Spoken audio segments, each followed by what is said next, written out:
Oke, selamat sore teman-teman semuanya. Selamat datang di pertemuan pelatihan Project Manager yang kedua. Jadi hari ini pertemuannya materinya nggak begitu panjang, cuman teman-teman diharapkan buat eh, menyimak dari awal hingga akhir nanti karena ini akan berhubungan dengan proyek akhir yang akan kalian kerjakan nantinya. Dan di akhir nanti juga akan ada petunjuk untuk apa yang harus kalian kerjakan di proyek akhirnya, gitu ya. Oke, langsung kita mulai aja ya. Jadi kemarin kita udah ngebahas tentang apa itu proyek hingga metode-metode yang digunakan oleh project manager dalam mengembangkan proyek. Nah, sebenarnya banyak banget nih topik-topik yang menarik yang dapat kita bahas di divisi project manager. Cuman karena pelatihan hanya ada 2 pertemuan, jadi kita kemarin hanya bisa sedikit mempelajari kulit-kulit dari dunia project manager. Nah, jadi di pertemuan kali ini saya akan menyampaikan mengenai tugas dari project dari divisi project manager. Nah, jadi teman-teman nanti di project akhir itu akan diminta untuk membuat pitch deck. Nah, pitch deck itu apa? Mari kita bahas untuk materi hari ini. Oke,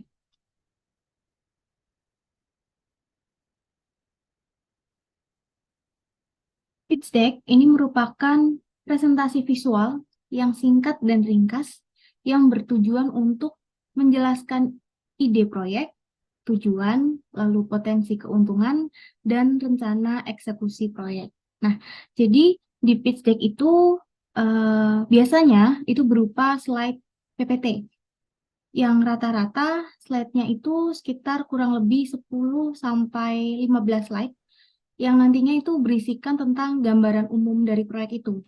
Jadi kayak ide, tujuan, lalu potensi, dan rencana eksekusinya. Nah, di dalam slide-slide pitch deck itu bahas tentang apa sih? Nah, di slide pertama, di slide cover, itu isinya ngebahas tentang nama proyek yang sedang kalian kerjakan. Bisa jadi proyek yang klien kamu minta, atau kalian bisa bikin nama proyek yang lebih inovatif dari klien yang kalian minta. Sehingga ini bisa meningkatkan atensi dan ekspektasi klien terhadap proyek yang sedang kalian kerjakan nantinya gitu. Kemudian di slide pertama ini juga ngebahas tentang struktur organisasi tim yang menangani proyek itu. Ini bisa berbentuk top down. Nah, top down itu strukturnya tuh dari atas ke bawah. Artinya nama dan posisi itu dari yang paling atas. Kemudian yang di bawahnya itu bentuknya ya kayak akar pohon gitu ya. Nah, bisa juga itu berbentuk nama dan deskripsi singkat tugas-tugas mereka masing-masing individu yang ikut handle bagian di dalam tim tersebut gitu ya. Jadi slide cover ini berperan dalam menciptakan kesan pertama yang kuat kepada para stakeholders yang akan melihat presentasi kalian gitu. Alasannya kenapa? Pertama, itu bisa menciptakan kesan profesional. Jadi, slide cover ini adalah slide pertama yang dilihat langsung oleh audiens saat membuka presentasi gitu ya. Dan slide cover yang menarik, profesional, dan sesuai dengan identitas visual proyek atau perusahaan kalian, ini akan membantu menciptakan kesan yang positif sejak awal. Nah, ini menunjukkan bahwa presentasi yang telah kalian siapkan ini eh, bahwa udah cermat dan memberikan kesan yang profesional gitu. Selanjutnya, di slide pertama ini bisa memperjelas identitas proyek. Jadi biasanya itu berisi tentang nama proyek. Maaf ya teman-teman, tadi ada kendala dikit. Nah, aku lanjutin ya. Jadi alasannya yang kedua itu bisa memperjelas identitas proyek. Jadi di slide cover ini biasanya berisi nama proyek, lalu ada logo, itu jika ada, dan mungkin juga informasi tambahan seperti nama perusahaan atau tim proyek gitu. Hal ini membantu mengidentifikasi proyek secara jelas dan bisa membedakan dari presentasi lain yang mungkin diterima oleh para pemangku kepentingan gitu. Nah, yang selanjutnya, alasan selanjutnya yaitu menarik perhatian. Nah, desain yang menarik pada slide cover ini akan menarik perhatian para audiens dan membuat mereka itu tertarik untuk melihat lebih lanjut gitu. Selanjutnya ada menggambarkan profil proyek. Nah, slide cover juga biasanya digunakan untuk mencantumkan tagline atau ringkasan singkat yang menggambarkan proyek yang sedang kalian lakukan gitu. Nah, ini membantu audiens untuk memahami secara cepat dan jelas tentang esensi dari proyek yang akan kalian presentasikan gitu. Selanjutnya bisa membantu branding. Nah, dengan menyertakan logo atau elemen visual yang konsisten dengan identitas perusahaan atau proyek kalian, slide cover itu bisa membantu dalam branding dan menciptakan koherensi dalam keseluruhan presentasi. Nah, selanjutnya bisa membuat antisipasi. Dalam artian, slide cover yang menarik dan berbicara banyak tentang proyek kalian bisa membuat para pemangku kepentingan ini lebih antusias untuk menyaksikan presentasi kalian. Dan ini memberi dorongan tambahan bagi mereka untuk berpartisipasi dan berinvestasi secara aktif dan dalam presentasi gitu ya. Selanjutnya bisa juga untuk memperkenalkan tim proyek. Nah, jika kalian itu menyertakan foto tim proyek atau foto para pemangku kepentingan lain dalam slide cover ini, itu bisa membantu audiens untuk mengenal lebih dekat dengan tim yang bertanggung jawab atas proyek itu. Gitu. Ini bisa menciptakan ikatan personal yang positif dengan audiens. Gitu. Di slide kedua itu ada pendahuluan. Nah, di pendahuluan ini ngebahas tentang tujuan proyek dan mengapa proyek ini sangat penting gitu, serta permasalahan apa yang ingin dipecahkan. Nah, tujuan proyek ini kalian harus jelas dalam menyampaikan tujuannya. Nah, apa yang ingin kalian capai dari proyek itu? Lalu tujuan proyek ini bisa berupa pencapaian yang spesifik seperti menciptakan produk baru, meningkatkan efisiensi operasional, menghadirkan layanan inovatif, lalu mencapai target pasar tertentu, atau mencapai tingkat keuntungan tertentu. Nah, pastikan tujuan proyek kalian ini terukur dan realistis, sehingga dapat dijadikan acuan untuk mengukur kesuksesan proyek pada akhirnya. Komunikasikan juga tujuan ini dengan jelas agar audiens itu memiliki pemahaman yang baik tentang fokus dan arah proyek kalian. Nah, jelaskan juga mengapa proyek ini penting dilakukan. Sampaikan dengan tegas mengapa proyek ini relevan dan memiliki dampak yang signifikan gitu. Apakah proyek ini akan mengatasi masalah yang mendesak di pasar atau industri tertentu, atau apakah akan memberikan manfaat besar nih bagi pelanggan atau pengguna nantinya. Nah, pentingnya proyek bisa berhubungan dengan keuntungan bisnis yang potensial. Nah, peningkatan efisien, lalu kebutuhan pasar yang belum terpenuhi, atau dampak sosial yang positif. Nah, poin ini harus disajikan dengan cara yang meyakinkan agar audiens itu tertarik dan bersemangat untuk mendukung proyek kalian. Selanjutnya, kalian juga bisa nih membahas tentang permasalahan ingin dipecahkan oleh dan tantangannya yang ada dan mengapa ini menjadi fokus utama di proyek kalian. Misalnya, jika proyek kalian adalah mengembangkan aplikasi untuk memudahkan pemesanan layanan online. Lalu, identifikasikan nih masalah seperti kompleksnya proses pemesanan tradisional atau kurangnya aksesibilitas layanan gitu. Nah, dengan mengidentifikasi masalah ini, kalian tuh bisa menyoroti relevansi proyek kalian dan menggambarkan bahwa proyek ini memiliki tujuan yang jelas untuk memberikan solusi dan nilai bagi para pemangku kepentingan gitu. Dan di slide kedua ini penting untuk tetap singkat dan fokus pada inti dari tujuan proyeknya gitu. Selanjutnya di slide ketiga itu ada visi dan misi gitu. Nah, di slide ini bisa dibilang inti dari pitch deck-nya, karena ini yang menggambarkan gambaran besar proyek kalian nanti gitu. Jadi di slide ini kalian harus mengkomunikasikan visi dan misi proyek kalian itu secara jelas dan meyakinkan. Kita bahas dulu dari visi. Nah, visi ini adalah tujuan jangka panjang yang besar dan inspiratif yang ingin dicapai oleh proyek kalian gitu. Visi ini menggambarkan gambaran ideal tentang hasil akhir yang ingin kalian wujudkan setelah proyek ini selesai gitu. Visi proyek kalian itu harus menjadi pendorong bagi tim dan para pemangku kepentingan untuk bekerja sama menuju tujuan yang sama. Misalnya, jika kalian lagi mengembangkan teknologi energi terbarukan, visi proyek kalian itu bisa memiliki atau menjadi pemimpin dalam menghadirkan solusi energi terbarukan yang berkelanjutan dan berdampak positif bagi lingkungan global. Itu contoh dari visi. Nah, pastikan divisi proyek kalian itu sederhana, terus menginspirasi, dan mudah dimengerti agar audiens ini bisa merasa terkoneksi dengan ambisi proyek kalian. Lalu, misi. Misi ini langkah-langkah konkret dan rencana aksi untuk mencapai visi yang sudah kalian tetapkan sebelumnya. Nah, slide ini tuh harus menjelaskan secara rinci bagaimana proyek kalian itu akan mencapai tujuan yang besar yang telah ditetapkan dalam visi proyek. Nah, jelaskan strateginya, lalu pendekatan, lalu metodologinya itu apa yang akan kalian gunakan buat proyeknya nanti gitu. Jika ada tahapan kunci yang harus diselesaikan, sampaikan dengan jelas di slide ini. Lalu jelaskan juga peran dan tanggung jawab dari setiap anggota tim agar proyek itu serta sumber dayanya itu dapat digunakan.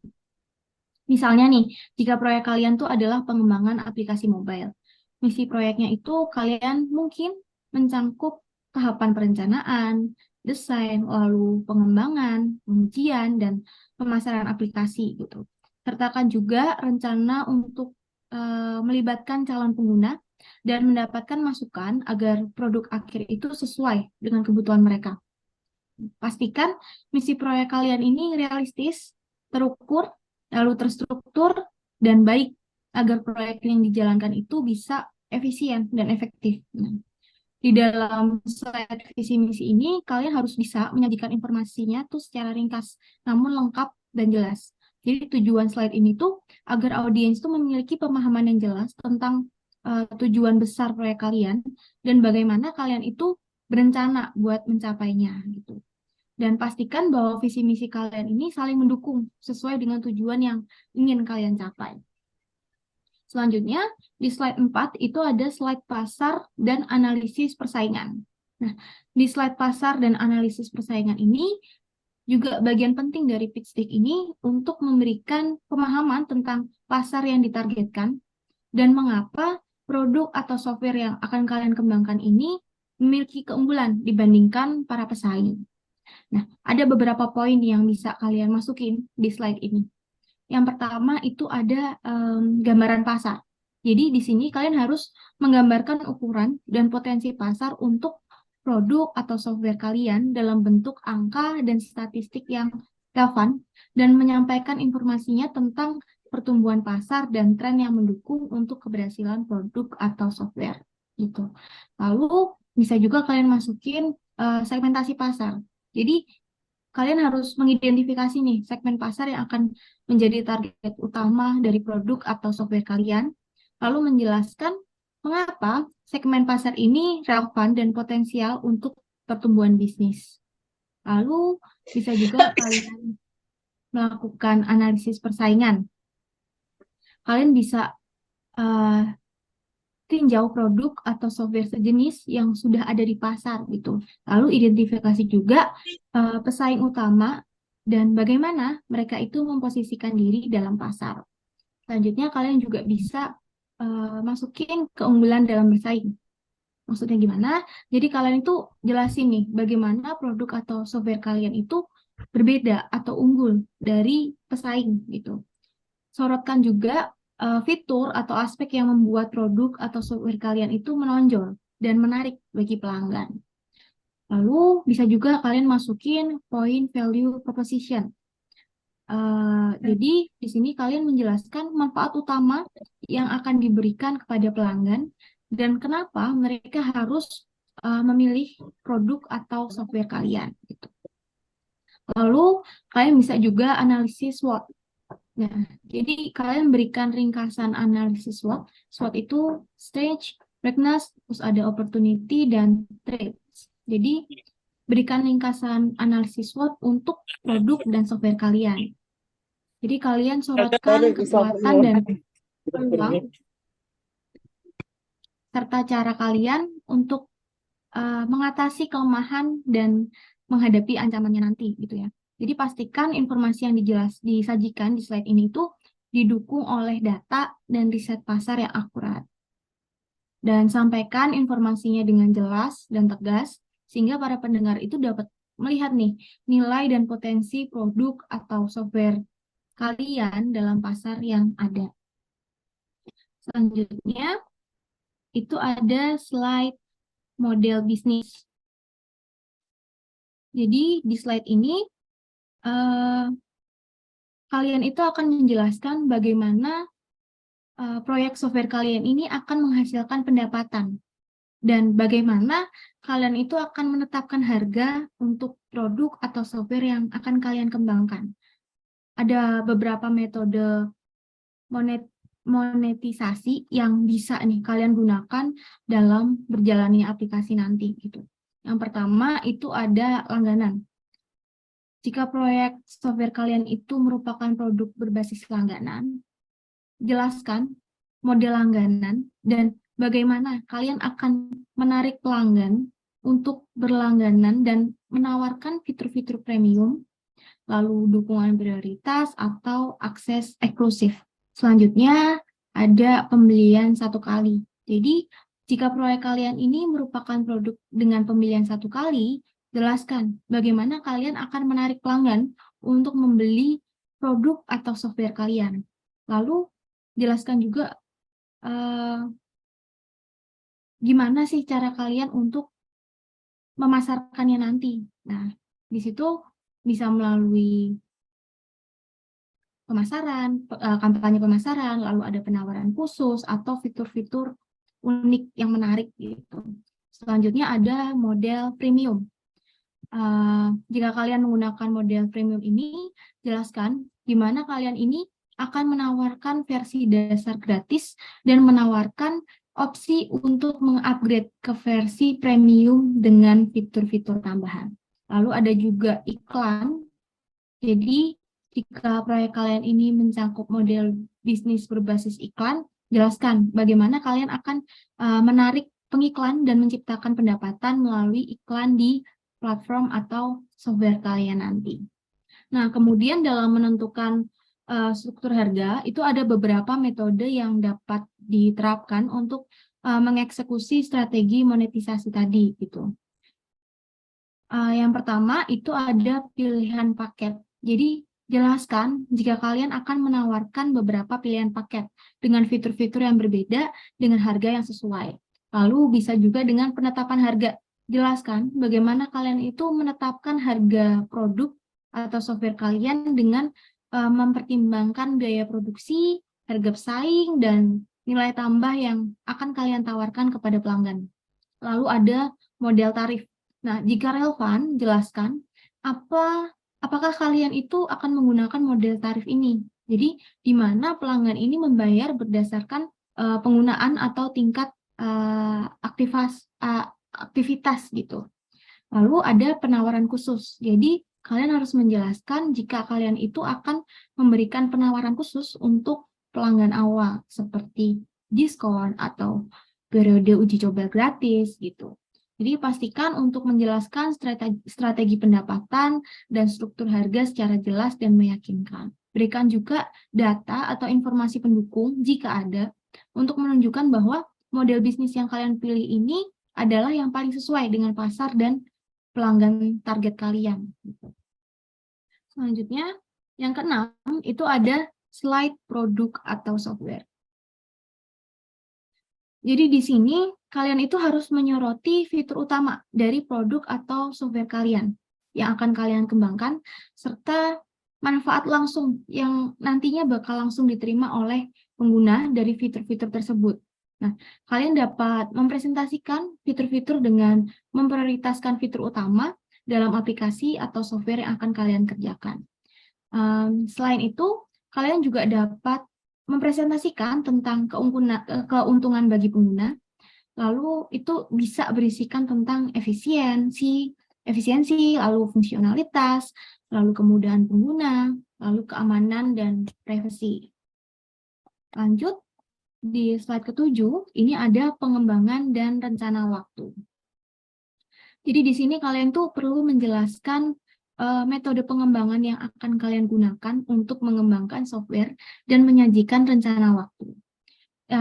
Ini mencangkup timeline project dan tahap-tahap kunci yang akan kalian selesaikan gitu.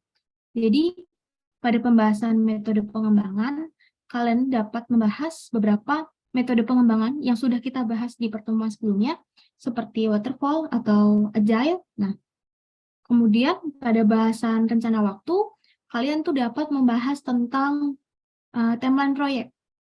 Nah, dengan menyajikan gambaran umum tentang durasi proyek secara keseluruhan, mulai dari awal hingga akhir proyek, gitu.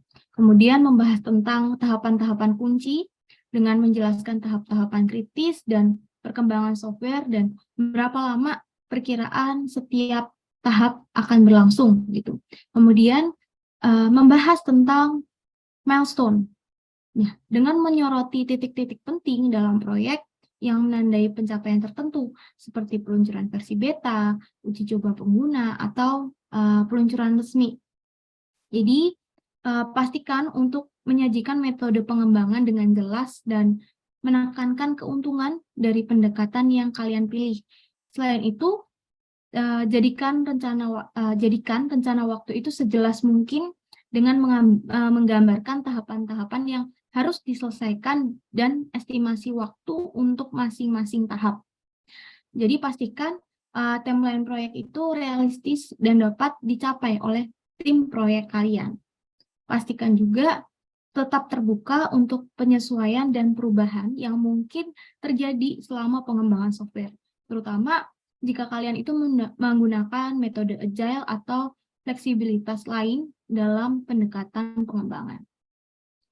Lalu yang ke-8 itu ada slide anggaran dan pendanaan. Jadi di pitch deck ini salah satu kunci yang akan menarik perhatian para stakeholders di slide ini tuh. Jadi ada beberapa hal penting yang harus kalian presentasikan di dalam slide anggaran dan pendanaan ini. Yang pertama kita bahas dulu dari rencana anggaran. Di rencana anggaran ini kalian bisa membahas tentang total biaya proyek. Jadi kalian menjelaskan perkiraan biaya keseluruhan proyek, termasuk biaya pengembangan software, lalu infrastruktur, lalu pemasaran, dan sumber daya lainnya. Lalu ada perinciannya, jadi berikan rincian tentang komponen anggaran, seperti gaji tim, lalu biaya pengadaan perangkat keras dan perangkat lunak, lalu ada biaya infrastruktur, biaya pelatihan, dan lain sebagainya. Lalu ada juga proyeksi biaya. Jadi, sajikan perkiraan biaya untuk setiap tahapan proyek dan bagaimana biaya tersebut akan dibagi selama periode pengembangan. Selanjutnya ada sumber pendanaan. Nah, sumber pendanaan ini ada sumber dana, ada sumber pendanaan yang ada, dan ada sumber pendanaan yang sedang dalam proses. Bedanya apa? Jadi di sumber pendanaan yang ada ini, kalian harus menyebutkan sumber-sumber pendanaan yang telah berhasil kalian himpun sejauh ini, seperti modal sendiri, lalu pinjaman, atau investasi awal dari tim proyek. Lalu kalau sumber pendanaan yang sedang dalam proses, itu jika kalian itu sedang mencari tambahan pendanaan. Di sini kalian harus menjelaskan status dari upaya-upaya dalam mengumpulkan pendanaan tersebut. Misalnya, apakah kalian itu telah mengajukan proposal kepada investor, terus apakah kalian itu sedang berunding dengan mitra potensial, atau kalian sedang mencari pendanaan melalui program dukungan atau lembaga keuangan gitu. Lalu ada juga struktur pendanaan. Jadi kalian di sini harus menjelaskan bagaimana pendanaan ini akan digunakan dan dikelola selama proyek ini berlangsung gitu. Jika kalian itu ada beberapa pihak yang berkontribusi dalam pendanaan, jelaskan bagaimana proporsi kepemilikan dan tanggung jawab ini akan diatur gitu. Lalu ada juga proyeksi penggunaan dana. Jadi sajikan proyeksi pengeluaran berdasarkan tahapan proyek. Berikan gambaran tentang bagaimana dana ini akan dialokasikan untuk setiap komponen proyek. Nah, selanjutnya ada pengembalian investasi. Jika relevan, jelaskan proyeksi pengembalian investasi bagi para investor atau pihak yang berkontribusi. Nah, bicarakan tentang proyeksi pertumbuhan dan peluang dalam jangka panjang. Pastikan informasi yang kalian sajikan ini slide-nya itu jelas, terus transparan dan mendukung klaim kalian dalam proyek gitu.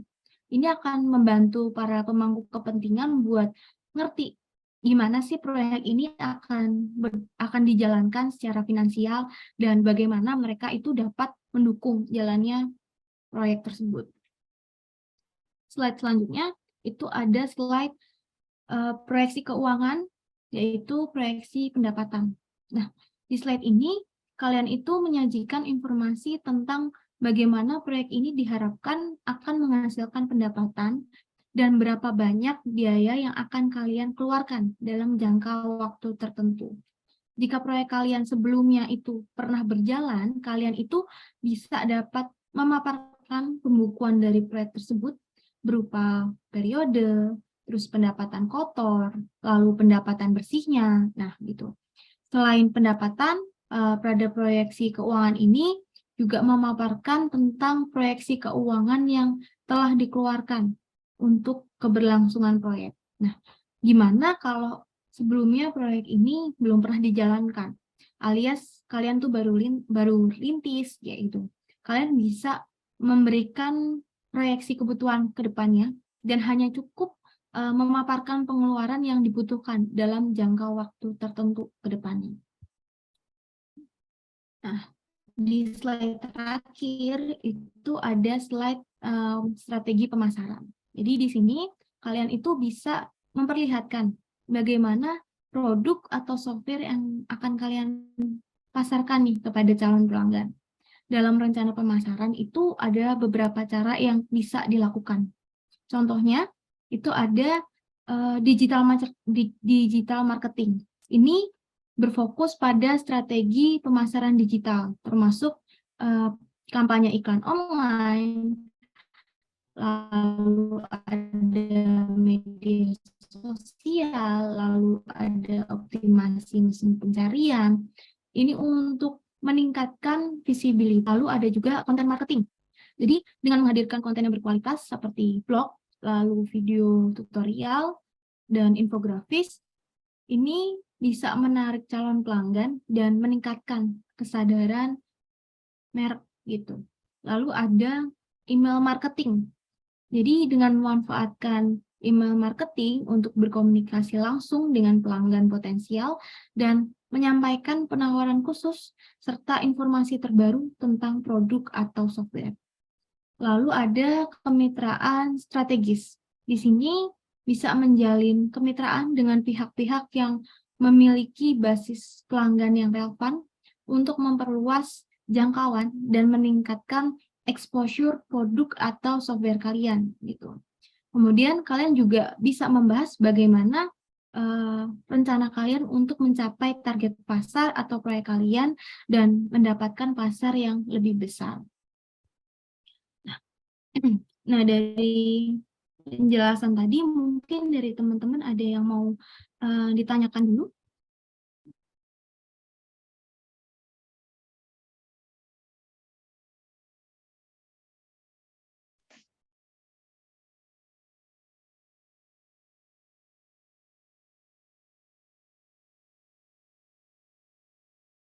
Oke. Kalau belum ada, ini adalah tugas atau project akhir yang akan kalian buat nanti. Jadi pitch deck ini biasanya lebih sering digunakan oleh startup dalam mencari investor untuk keberlangsungan startup mereka dan jarang dalam pengembangan suatu software baru.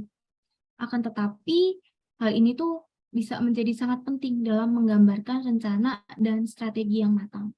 Nah, tugas dari pelatihan project manager ini adalah membuat pitch deck. Kalian itu dapat mengarang proyek apapun sebagus mungkin tanpa adanya batasan atau imajinasi. Jadi terserah kalian. Akan tetapi kalian tidak perlu membuat semua slide yang saya sampaikan tadi. Cukup membuat 6 slide ini. Jadi 6 slide ini terdiri dari slide cover, lalu pendahuluan, lalu ada slide pasar dan analisis persaingan, lalu ada model bisnis, produk, dan strategi pemasaran. Nah, kami kasih kebebasan mau membuat pitch deck tentang apapun, misalnya tentang jasa joki UTBK keliling, jasa buat pitch deck keliling, jasa fotokopi keliling, bebas, terserah kalian. Kalian bisa buat studi kasus kalian sendiri, terus kalian buat PPT-nya semenarik mungkin, dan singkat, padat, dan jelas ya. Slide-nya tidak perlu banyak karena pada dasarnya pitch deck ini bukan untuk slide yang bertele-tele gitu. Nah, pitch deck nanti kalian presentasikan saat sesi wawancara. Gitu. Dan untuk deadline-nya sebelum wawancara. Untuk teknis pengumpulannya gimana, informasinya nanti menyusul. Apakah akan ada form pengumpulan atau kalian langsung presentasi gitu aja di wawancara, informasinya menyusul. Mungkin sampai sini ada yang ditanyakan dari kalian?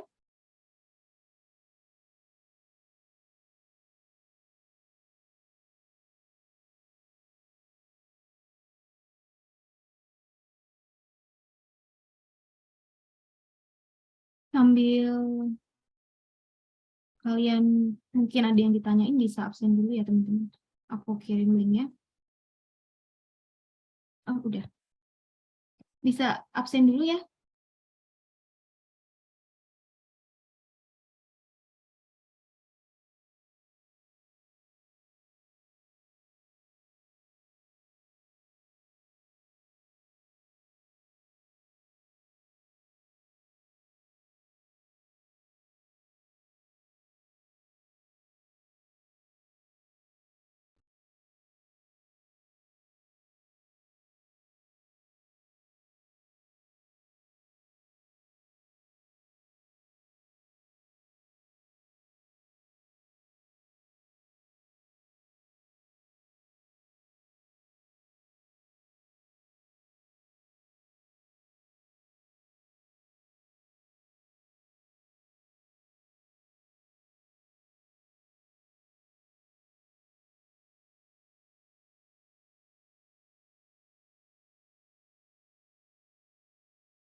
Oke. Nggak ada yang tanyain teman-teman? Udah jelas semua? Kalau udah,